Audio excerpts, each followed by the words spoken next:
Hi, we are LAMI, the Latin American Music Initiative. I'm Regulo Stabilito. And I'm Maria Castillo. LAMI is an organization with the mission to change the anonymity of Latin American composers and the visibility of their works.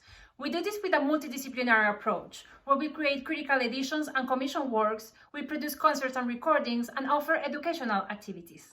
Thanks to the Excel Prize, we will be able to launch the first LAMI Festival, from Latin America to the world, an event that will take place at the University of Michigan on February 2021, with the participation of SMTD ensembles, students and faculty.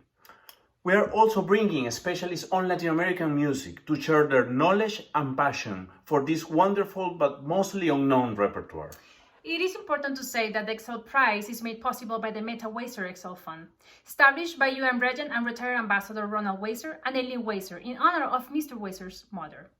We are so thankful for this award and for your incredible ongoing support of students here at SMTD. On behalf of LAMI, we want to say Thank you.